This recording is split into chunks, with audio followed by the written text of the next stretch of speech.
All right, this is Miss Kyler, and I'm here to tell you a little bit more about passive voice.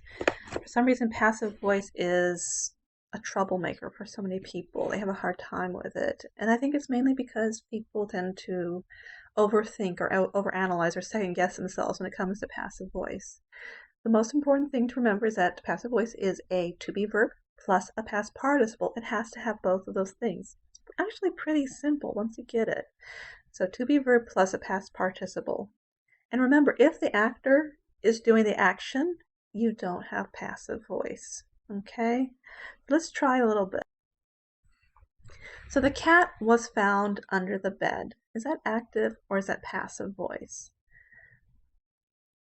So let's look at it. Okay, who's finding the cat? Do we even know? No, we just know the cat was found under the bed. Also, you notice we have a to-be verb and a past participle together, was found. The answer is it's passive.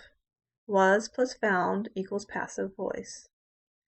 You can fix that by saying, I found the cat under the bed. The instructor has required a formal report every semester. Is that active or is that passive voice?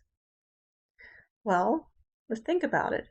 We know who requires the formal report. It's the instructor. So the actor's in the subject slot. It's right before the verb, so we know who's doing what. So what do we know? It's active voice. It's okay, right?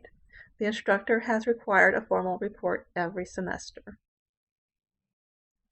Here's another one. The students were learning about the correct use of style, passive or active. A lot of students, when they see this sort of sentence, are going to think, oh, I see a to-be verb on a verb next to another verb.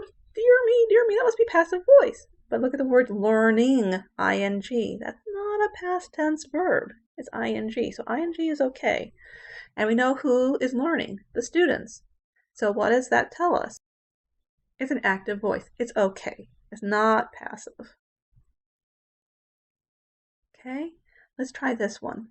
The report is being completed at this very moment. Is that passive or active? Who's completing the report?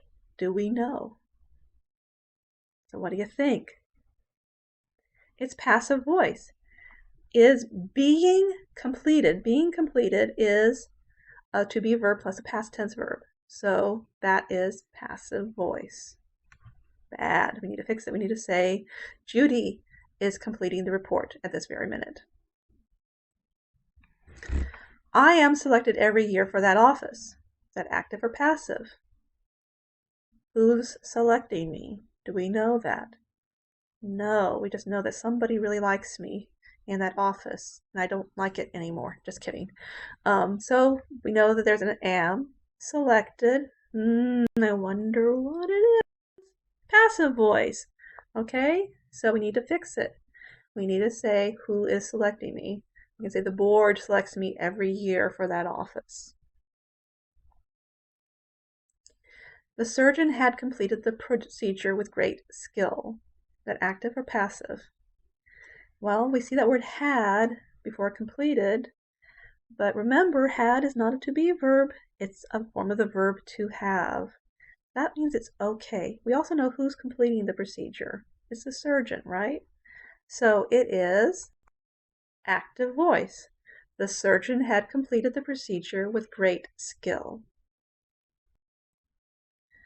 The students were happy with their grades. But active or passive? Well, a lot of times people say, I see a to-be verb. I'm scared. It must be passive voice. No, it's just a to-be verb by itself. It's okay. So that means it must be active. We know who's happy. The students, right? The team members are evaluated each semester. Is that active or is that passive? Think about it. Who's evaluating the team members? This is passive voice because we don't know, right? And we have the word are, which is a to-be verb, and evaluated, which is a past participle. So the team members are evaluated each semester as passive voice. We can say the coach evaluates his team members each semester. Okay, so what I recommend go back. Oh, here's more. Sorry. Got another one for you. The teacher has graded all of the exams. Phew, what a relief. Okay, is that active or passive? Again, we have the verb has, which sometimes causes some people alarm, but it's not a to be. So that means it's active. We know who's done the grading. Unfortunately, it's the teacher that has to do all the grading. And another one. My roommate has eaten all the pizza. Again, we got that down pat now. Has is okay. Okay, so what I would like you to do is to go back, watch this without the sound on. Just turn me off and pace yourself. See if you can guess yourself, without my little hints, if these sentences are active or passive voice, and test yourself. All right, thank you and best luck. Well, best skill. Bye.